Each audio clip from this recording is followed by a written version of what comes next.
Hi, thank you for joining me. So lots of information about the planetary alignment being gifted, and lots of promptings about the forthcoming energy of this year, where we're going, how to deal with it. So apologies for the state of which I'm turning up to, but then I'm not apologising, unapologetic, that's my sovereignty. Because I've been asked to turn up just in my raw state, just in the pure energy, is to literally receive the energy, right, give it, don't let it give time to dilute or any filters or anything or to come in, just literally give. Even toothpaste, kind of like on my hoodie. But you'll understand why. I didn't understand why my guides since I've been doing these videos have been prompting me to turn up as raw as I have, unedited, unfiltered, unmakeuped, gosh my roots need doing, in this way.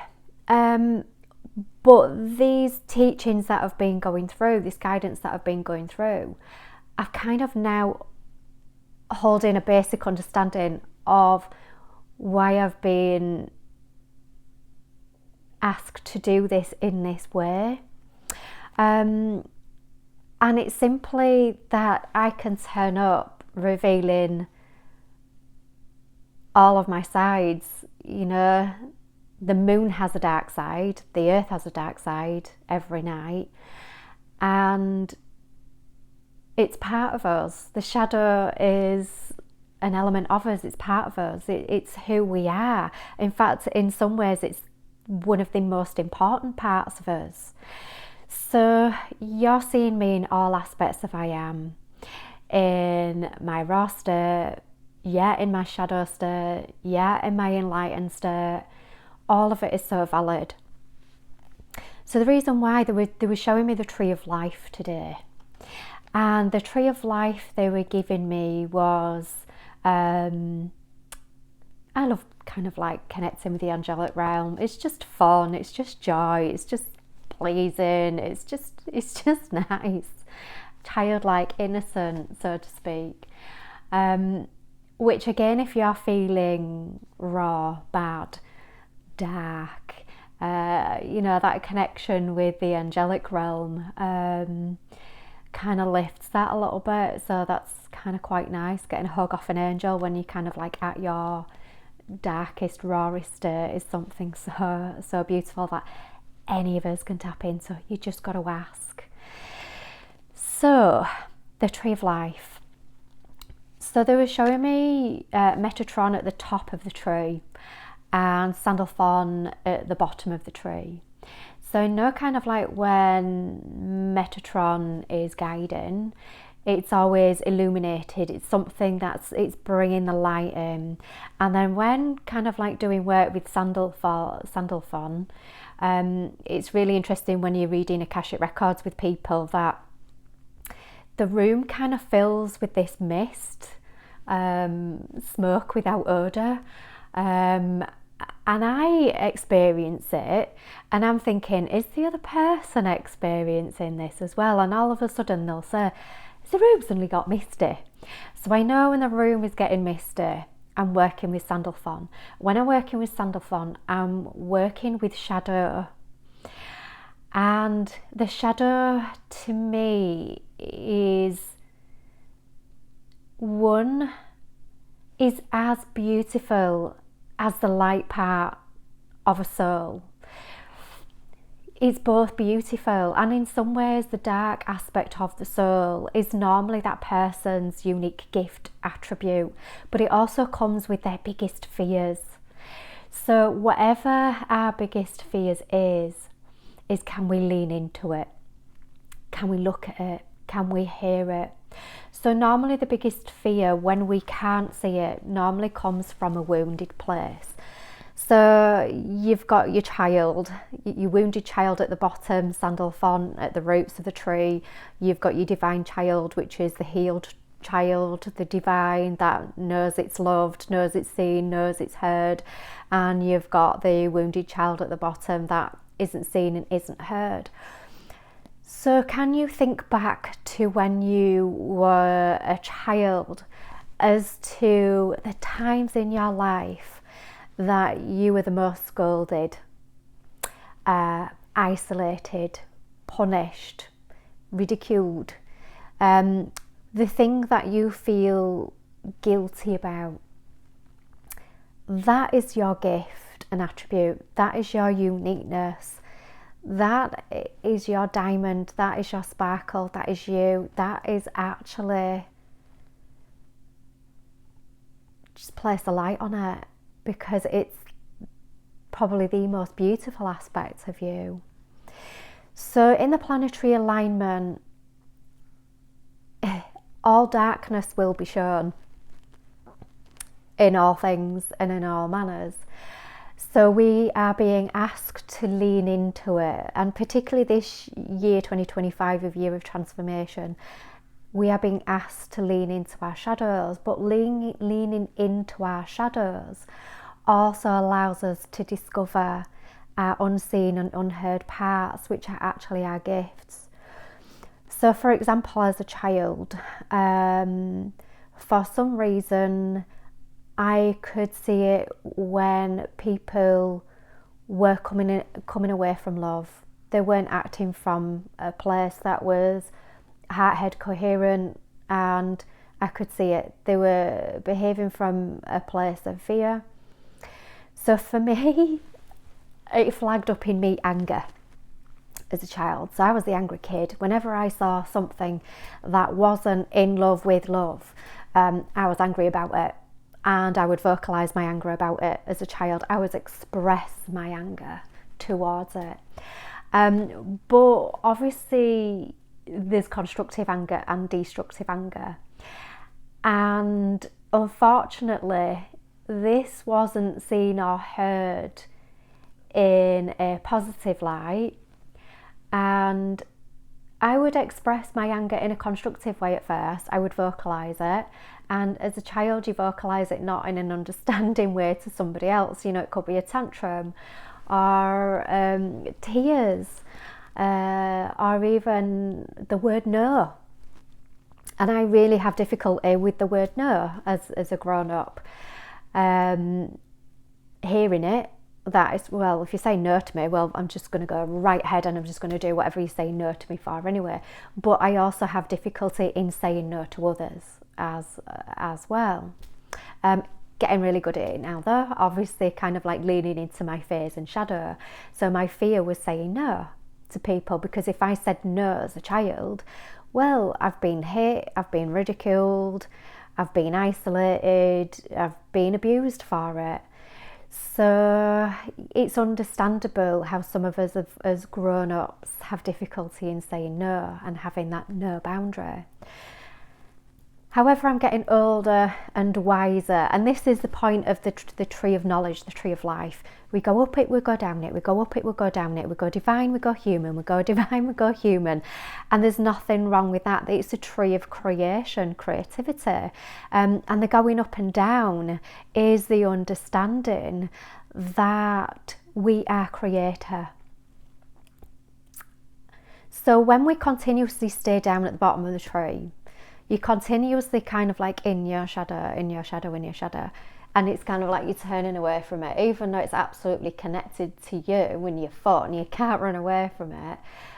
You've got to kind of like, all right, let's get out of the bag, let's have a look at it. But it also comes with all those wounds as a child.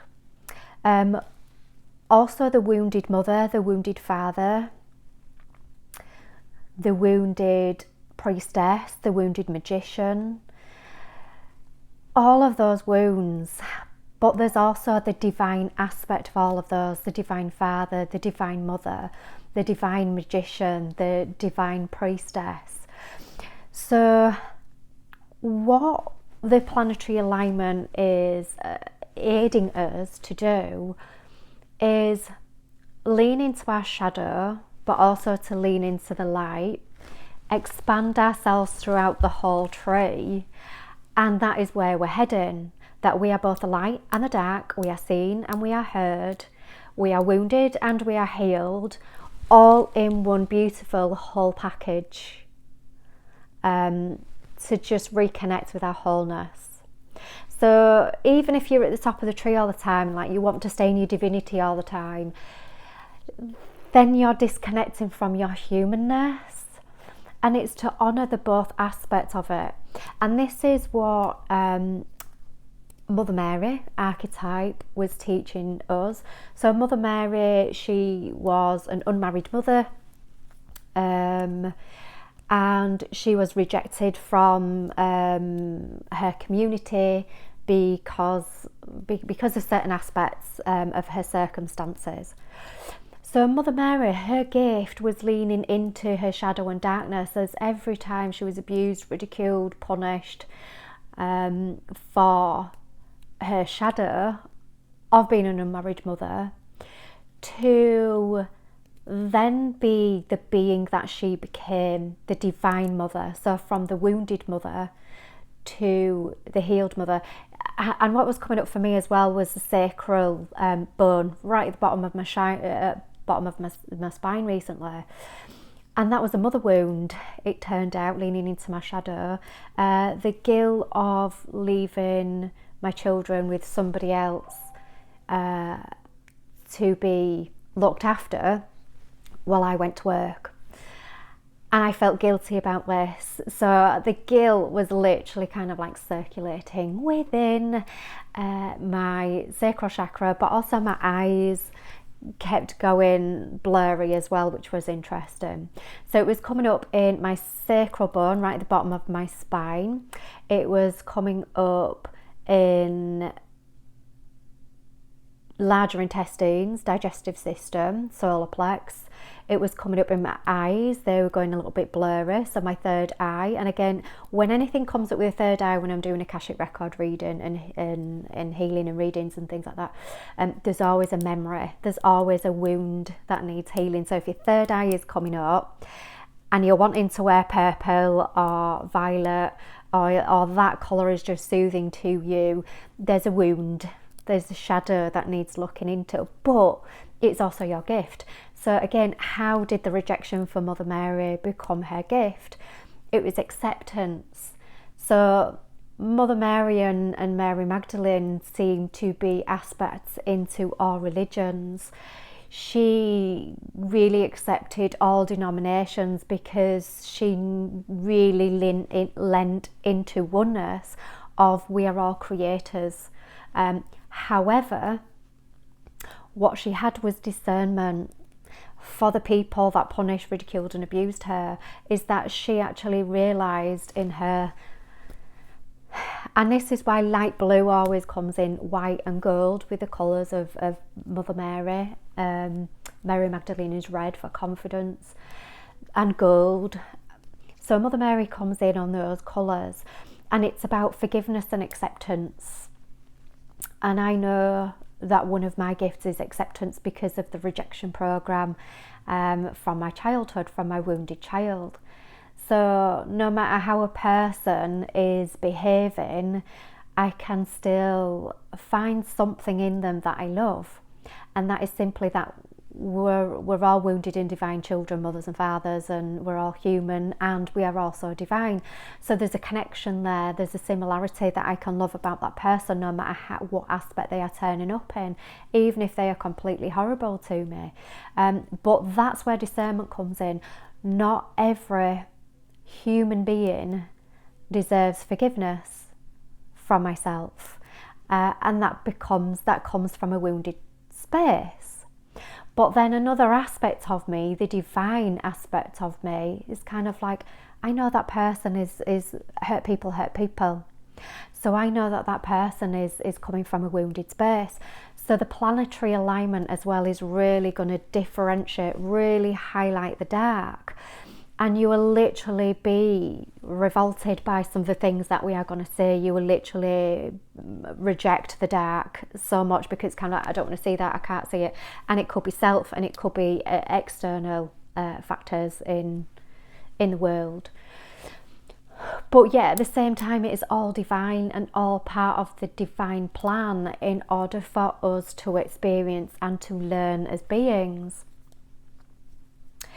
So into the expansion, and it's the, can I connect to my divine aspects? And my divine aspect is already healed. It's already got universal knowledge. It already knows the score. It knows that I am loved no matter what.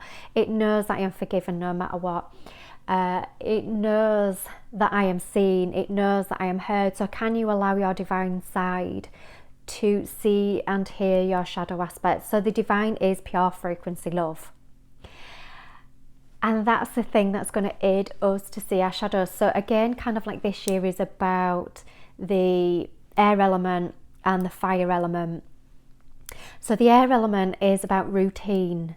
Can I have a routine that is in love with love for me? And you will work out what routine it is. So normally I like to at least kind of like, shower and be fairly presentable for these videos. But today they said no. You have to turn up fully embracing your shadow in order so that you can be the lamplight for others to embrace their shadows. And in one way, kind of like me, kind of like coming out all presentable and everything, that's only me presenting my divine side. I also have a shadow side, but is still as beautiful as my divine side. But I've chosen not to see it. So me in makeup, me without makeup is exactly the same being as with, as without, as within is without. It's exactly the same being.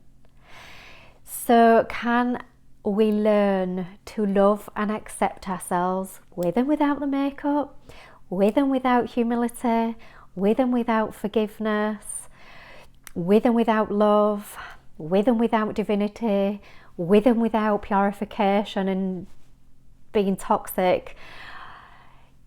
This is the whole point. Can we just learn to love and accept ourselves, reject and accept, all in the same thing, to find a wholeness? Because these are all aspects of us, all learnings of us, and this is what encompasses the tree of knowledge, the tree of life, creation in its beautiful self.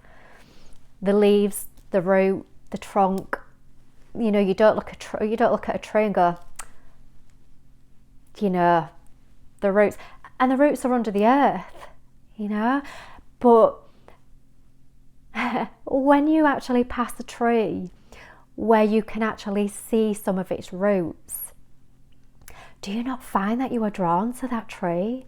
That tree just becomes so much more beautiful because some of its roots are winding and twisting and smoothed by the earth, just makes the tree just even more beautiful. So this is the message that needed to be conveyed this morning from the divine heart, from the wounded heart, which is Mary Magdalene's energy. And I know I talk about all these archetypes and characters, but to me they are my they're my family. The team in highest light, the brotherhood of light, the sisterhood of the rose, what else do people call them? The masters, whatever it is that you want to call them. When you look at the masters, Buddha, Mother Mary, Mary Magdalene, Jesus even, they all have shadow. Even the Buddha, he comes from privilege to learn about humility. He was even suffering in his own way in privilege. So he wanted to come out of his privilege, learn humility, which actually healed his suffering, which is the irony of that. So beautiful.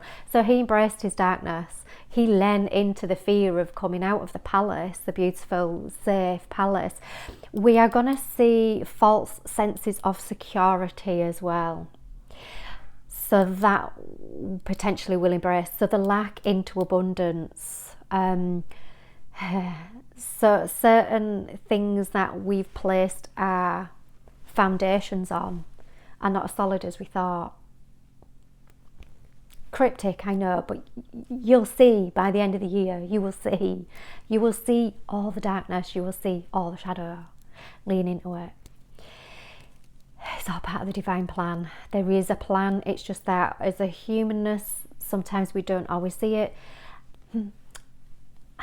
Ask for clarity. And that's when you connect with your divine side, the clarity. And again, Mother Mary, rejection, from her community in order to accept. Mary Magdalene and Jesus, they actually had so many. So many. And they had so many shadows because they grew up in a life of connecting to the divinity. Meditation practices, purification practices, these were the things on the agenda daily to learn about, so to speak. But then you need to go away and be a little bit naughty to fully experience the gifts of life. So the abuse, the adversities, the hardships, they are all our gifts. So if you are purely in a place like Isis's temple, with the Essenes that were very pure, even the Essenes understood that after a certain amount of time of being together in this pure, safe union together, and you all had the same belief system and you all had the same practices, there is a sense of safety and